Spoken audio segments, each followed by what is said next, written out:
हां, खूप दिवस झाले माझे केस एवढे रफ झालेले आहेत ना, त्याला नरिशमेंट आहे काहीच नाही. एकदम रफ, रफ, रफ झालेले आहेत. तर अशावेळी मी काय करते, तर अशावेळी आम्ही अंडी तर खात नाही, पण एक अंडं मी केसासाठी लावण्यासाठी आणते आणि त्याच्यामधलं व्हाईट जे आहे ते दह्यामध्ये मिक्स करून आणि तेल, खोबऱ्याचं तेल ॲड करून ते मी लावत असते. त्याच्याने केस खूप चमकदार, स्ट्रॉंग बनतात आणि जे रफनेस आहे केसांमधला तो निघून जातो. त्याच्यासाठी मी हा मास्क वापरत असते. बरेच दिवस झालं मी म्हणजे इतकं दुर्लक्ष चाललेलं आहे केसांकडे. ही अशी माझी घनदाट जंगल केस आहेत, त्यांना लावेपर्यंत माझाच हात दुखत होता. कसंबसं असं लावून घेतलं. म्हणलं आज वेळ काढून संडे आहे तर सुट्टी आहे तर लावून घ्यावा आणि मग बाकीची कामं आवरावी. लावल्यानंतर बाकीची बरीच कामं होती आठवड्याची. बेडशीट बदलणे, आवरणे, बेडरूम आवरणे, त्यानंतर झाडू, पोछा बरेच कामं होती. सगळीच कामं ही मी संडेला काढते. मला वाटतं संडे हा माझ्यासाठी निवांतसाठी नसतो, ही मला एक्स्ट्रा कामं करण्यासाठी जो हा संडे मिळालेला आहे असं मला वाटतं. आणि त्याच्यानंतरनं या सगळ्या गोष्टी मला कराव्या लागतात. कारण संडे हा एकच असा दिवस असतो मग की मला या सगळ्या गोष्टी करायला वेळ मिळतं. बाकी आठवड्यात मी इकडची काडी तिकडेही करू शकत नाही, कारण श्वास पण आपण ते ॲटोमॅटिकली घ्यायचं आहे म्हणून चाललं आहे. जर कुठेतरी जाऊन श्वास घेऊन या किंवा जसं की आपण जेवण करतो तसं जर असलं असतं तर खरंच शक्य नव्हतं. एवढी मी बिझी आहे आजकाल. आणि आता हे सगळे कामं आवरून घ्यायची चाललेली याची धडपड माझी एकटीची.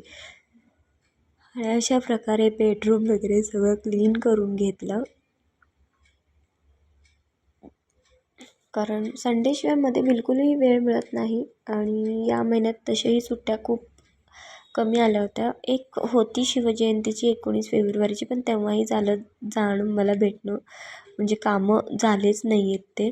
आणि त्यानंतर एवढी ढिगाऱ्याभर परवा मी सगळे 19 तारखेला जेव्हा सुट्टी होती सगळे कपडे धुवून घेतले होते. तर पुन्हा एवढी ढिगाऱ्याभर कपडे, म्हणजे आठवड्याचे हे सगळ्यांचे कपडे धुवा, माझे शाळेचे धुवा, लॉन्ड्रीला द्या, ह्याच्यामध्येच माझा वेळ निघून जातो आणि संडे कसा संपतो हेही मला कळत नाही. क्लिनिंग हे ते करेपर्यंतच 12-1 वाजतात आणि त्यानंतर अंघोळ, त्यानंतर स्वयंपाक, या सगळ्या गोष्टीमुळे मी खूप खूप बिझी आहे आणि त्याच्याचमुळे ना माझे व्हिडिओज हे सध्या येत नाही आहेत. तरी पण तुम्ही सपोर्ट करा एवढंच माझं म्हणणं आहे. लाईक, शेअर, सबस्क्राईब करा आणि व्हिडिओ शेवटपर्यंत बघा.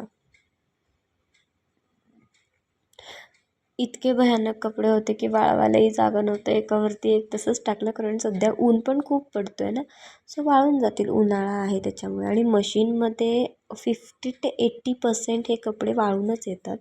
जर हाताने धुतलं तर प्रॉब्लेम येतो. मी मशीनलाच टाकते कपडे, त्यामुळे व्यवस्थित असे वाळूनच येतात. मला वाटतं हार्डली 2 तासात सगळे कपडे वाळून गेले. आता मला नेक्स्टची जेव्हा सुट्टी भेटेल तेव्हा मला घरातले सगळे अंथरुणं पांघरुणं धुवायची आहेत.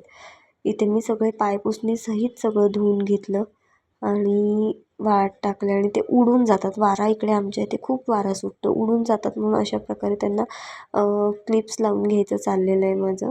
आणि क्लिप्स माझ्याकडे थोडे आहेत म्हणून मी दोन्ही कपडे मिळून क्लिप लावते. त्यामुळे कसं होतं, कपडे पण एकमेकाला धरून राहतात आणि क्लिप्स पण जास्त वाया जात नाही. माझी ही टिफिनची बॅग देखील बरेच दिवस झालं ऐकू आलाच असेल माझ्या फोनचा. मध्येच मी व्हिडिओ रेकॉर्ड करत होते, एडिट करत होते, तेव्हाच फोन आला. ठीक आहे, अशा गोष्टी होतच असतात. आणि त्यानंतर इथे झाडू मारूनच घेतलं होतं मी. त्याच्यानंतर ते काही मी व्हिडिओ काढू शकले नाही, विसरून गेले. जेवढं होईल तेवढं माझ्या हाताने मी हे कॅप्चर केलेलं आहे.